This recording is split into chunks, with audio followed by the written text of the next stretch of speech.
دوستان خوبم، سلام، روز شما بخیر. امروز میخوایم با هم یونیت 5C از کتاب امریکن انگلیش فایل سطح 1 رو با هم بخونیم.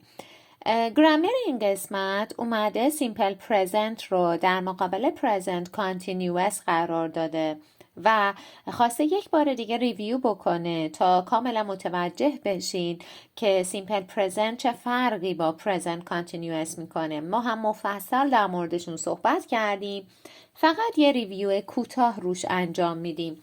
سیمپل پرزنت 4 تا کاربرد داشت. اولین کاربردش برای صحبت کردن در مورد جنرال فکتس هست، یعنی واقعیت های کلی، که این واقعیت های کلی میتونه در جهان پیرامون ما باشه یا توی زندگی های واقعیمون باشه. اینکه من کجا زندگی میکنم، کجا کار میکنم، کجا درس میخونم، اینکه ورزش میکنم یا نه، و چی دوست دارم چی دوست ندارم، چند تا خواهر و برادر دارم، اینها واقعیت های زندگی من هستن و قطعا از جنرال فکتس استفاده میکنم. I live in Esfahan. You live in Esfahan. She lives in Esfahan. Americans like animals. اینکه آمریکایی ها حیوان دوست دارن یک جنرال فکته، در مورد زمان خاصی صحبت نمی کنم. دومین کاربرد regular activities یا habits بهش میگیم، کارهایی که مرتب در یک زمان خاص انجام میدیم یا اینکه طبق عادت انجام میدیم. اینکه من جمعه ها دوستام رو میبینم و این هر جمعه داره اتفاق میفته. I visit friends on Fridays. He visits friends on Fridays. اینکه من آخر هفته ها استراحت میکنم. I take a rest on weekends. She takes a rest on weekends. و کاربرد بعدی روتین، هر کاری که هر روز تمام آدم‌های دنیا دارن انجام میدن. اینکه ما هر روز صبح از خواب پا میشیم، صبحانمون رو میخوریم، سر کار میریم، از سر کار برمیگردیم، کار خونه رو انجام میدیم، شب تلویزیون میبینیم یا نمیبینیم و میریم یک ساعت مشخصی میخوابیم. اینها جز روتین های ما هستن و قطعا سیمپل پرزنت هست. I get up at 7 o'clock. چه بیارم هر روز رو چه نیارم، این ساختار به من نشون میده که من در مورد در واقع ویک دیزم دارم صحبت میکنم. I get up, you get up, she gets up at 7 o'clock. She starts work at 8. اون خانومه کارش رو ساعت 8 شروع میکنه. این کار هر روز داره اتفاق میفته و جزء روتینش هست. اومدیم گفتیم اگر توی جمله frequency adverbs یا expressions داشته باشم، حتما از simple present استفاده میکنم. frequency expression ها تعداد دفعات انجام کاری رو نشون میدن که مشخصه، مثل twice a month, once a week, once a year. و اینها تعداد دفعات مشخصه. یه وقتی نمیتونم تعداد دفعات مشخص بگم، درصد میدم به تعداد دفعات انجام کارم، مثل always, usually, sometimes, often, hardly ever, never. جاشون کجا بود توی جمله؟ frequency expression ها همیشه آخر جمله میاد. frequency adverb ها usually, always و اینها قبل از فعل اصلی، بعد از فعل to be. I always read a book before bed. همیشه قبل از خواب، قبل از که برم به رخت خواب کتاب میخونم. always قبل از read اومده. She usually goes walking in the park. معمولا میره پیاده روی توی پارک، ولی دقیقا نمیتونیم بگیم چند بار تو هفته یا ماه. He goes walking twice a week. این آقا تعداد دفعات انجام کارش مشخصه، 2 بار در هفته میره پیاده روی. پس کاربردهای سیمپل پرزنت رو با هم یه مرور کردیم. اما present continuous، فعل is are am به علاوه verb به علاوه ing، کاری که دارم همین الان انجام میدم، right now. today، امروز دارم خونه رو تمیز میکنم. this week, this month, this year, these days, these months, these weeks. هر وقت اینها توی جمله بود قطعا present continuous. من الان دارم با رئیس صحبت میکنم. I'm talking to the boss right now. اون داره به حرفای معلم گوش میده. She's listening to the teacher. یعنی همین الان. They're working hard this month. یعنی اونها این ماه دارن خیلی سخت کار میکنن. This month به من میگه باید present continuous استفاده بکنم. We're studying for an exam this week. ما این هفته داریم برای امتحان میخونیم. فقط این هفته.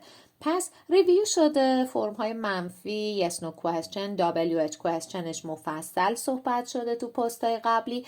اگر احساس نیاز میکنین میتونین به اونها رجوع بکنین و مجددا مطالب رو یاد بگیرین، چون این یونیت قصدش فقط یک یادآوری بود.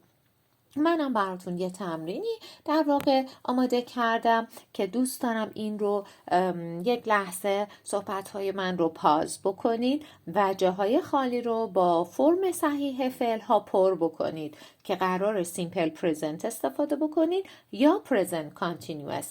تمام این کاربردها رو بیارین توی ذهنتون و انجامش بدین. من چند لحظه سکوت میکنم، شما پاز کنید، انجام که دادید جوابها رو با هم چک میکنیم. بریم ببینم چی کار میکنیم.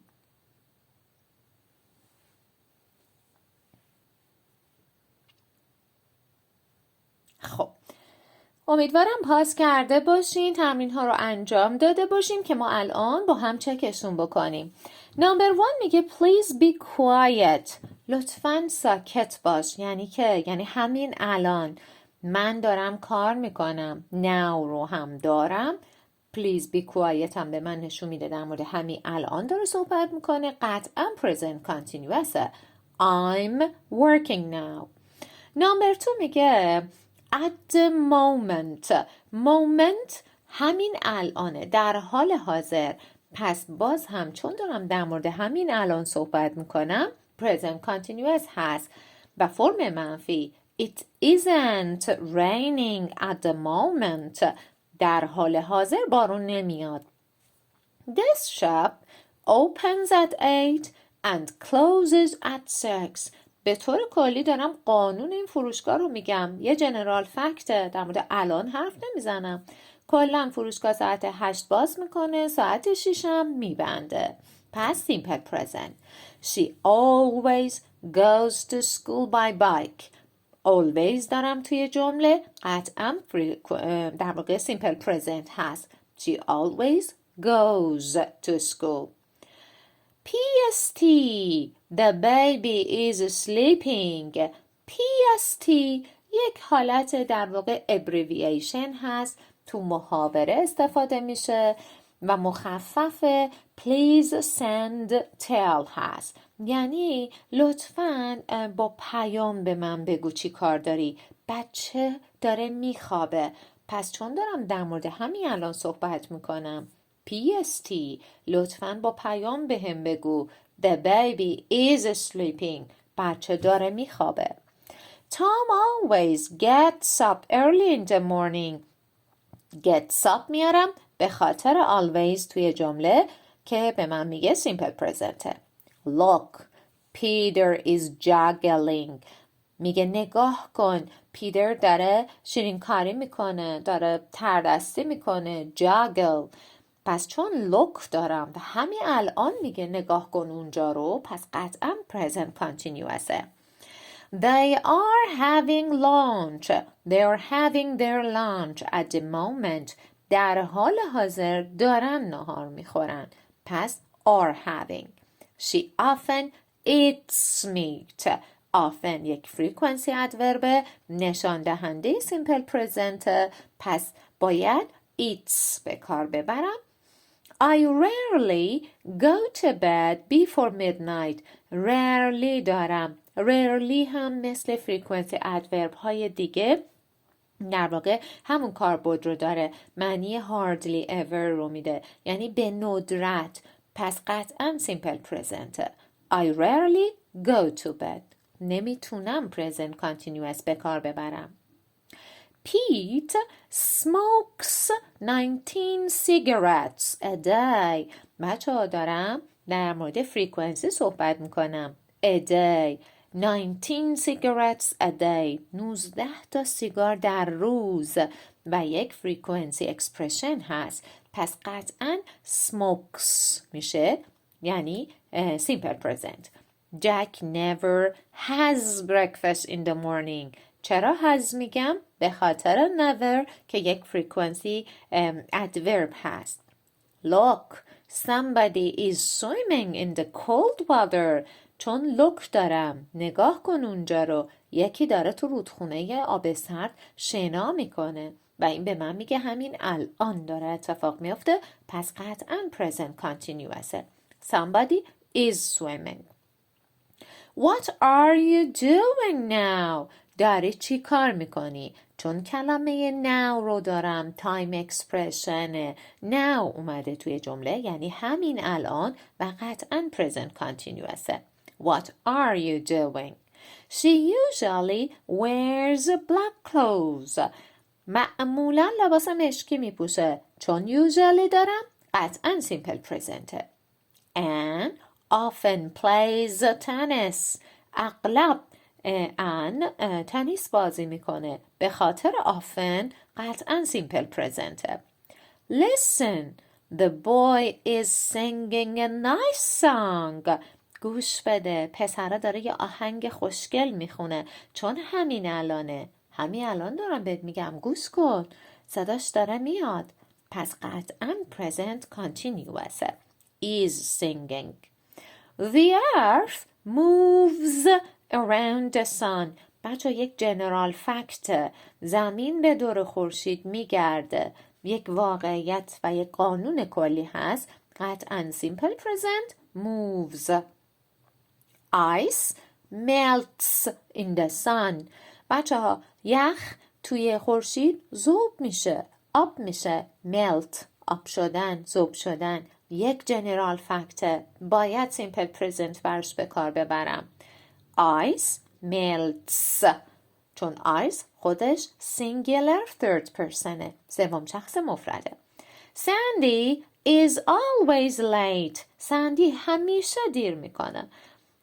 چون فعلا فعل to be هست، یاد گرفتم فریکونسی ادورب ها بعد از فعل to be قبل از فعل اصلی میاد. Sandy is always late. امیدوارم این تمرین ها رو انجام داده باشین. simple present و present continuous براتون خیلی خوب جا افتاده باشه تا انشاءالله مبحث بعدی که در خدمتتون هستم. روز خوش، ایام به کامتون.